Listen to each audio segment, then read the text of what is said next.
If you have a theremin at home, get it ready. Whatever your upbringing, whatever your tastes, the chances are that you've heard of Doctor Who. The British TV series has been running since 1963 and has a cult... Well, it's bigger than a cult. It's a global movement. You do have a theremin at home, don't you? I bet. All right, 12 actors have played the title role, each more scrutinised than the last. Last year came another change as veteran actor Peter Capaldi took the reins, and as our entertainment guru Jabba found out, he's having the time of his life. I've created a vibe. Listen, son, the only vibe you have to worry about is the one that your wife hides in her knicker drawer. Peter Capaldi made a name for himself playing foul-mouthed spin doctor Malcolm Tucker in British sitcom The Thick of It. Then he had his heart broken by Nicole Kidman in Paddington. Harry Potter. I need to get on the roof. Yes. Now he's got the keys to the TARDIS. I'm the Doctor, and I save people.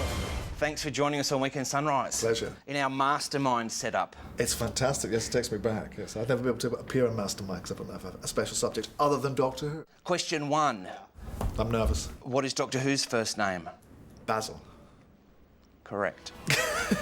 Peter is the 12th Doctor in a cult series that spanned 52 years. His reincarnation into the role was frowned upon by some, but a welcome change of pace for others. There were some parents who were a bit concerned that before I became Doctor Who, their children were going onto YouTube to check out what the new Doctor Who's previous roles and were exposed to levels of bad language that...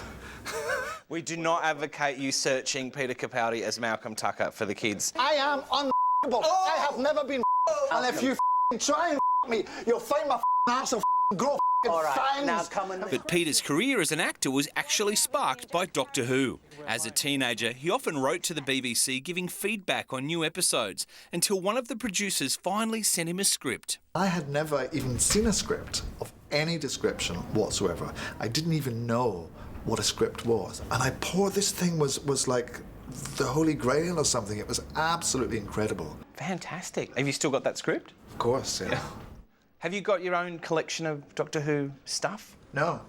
I loved it, and I guess in my teen years I wrote away and got I got autographs of Doctor Who's and photographs and things. But then you reach an age when you go out into the world and you sort of discover sex and drugs and rock and roll.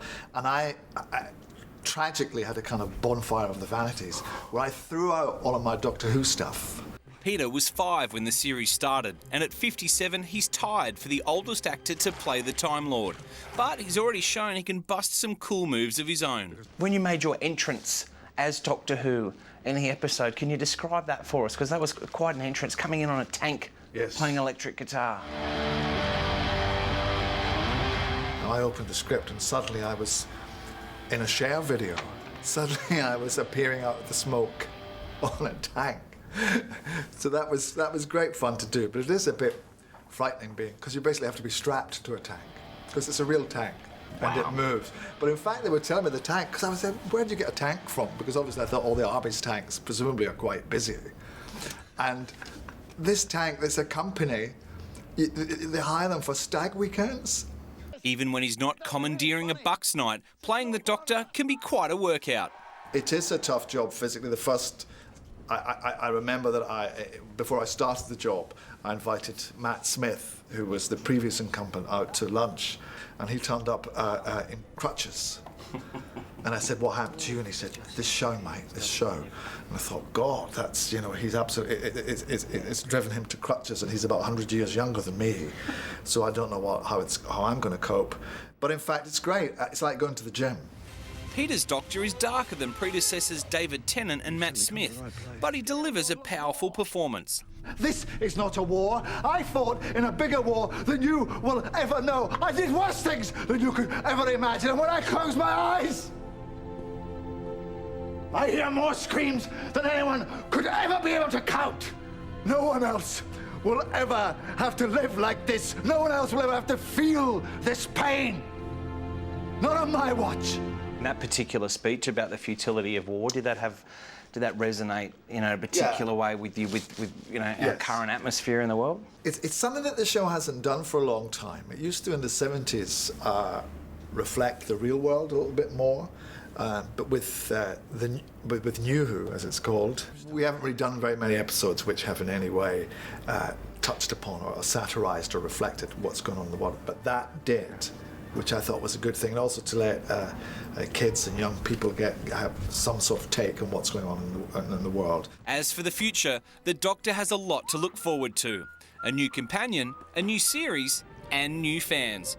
But for Peter Capaldi, being Doctor Who will never get old. I really don't mind if people have forgotten my name or anything that I've ever done before.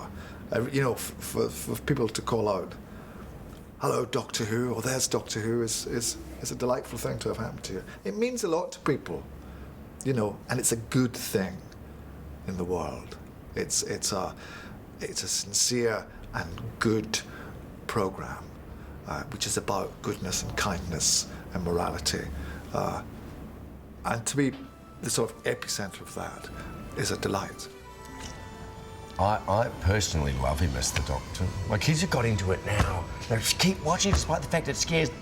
Jabba's a big Whovian. Yeah, absolutely. I think Jab's a massive Whovian, and if you're a Whovian and you don't want to stay in and do the hoovering today, you can get down and meet the Doctor at the Doctor Who Festival in Sydney this weekend. Tickets sold out for today, actually, but there are still some available for tomorrow. So strap on your cyber kit and get down there. Scarf.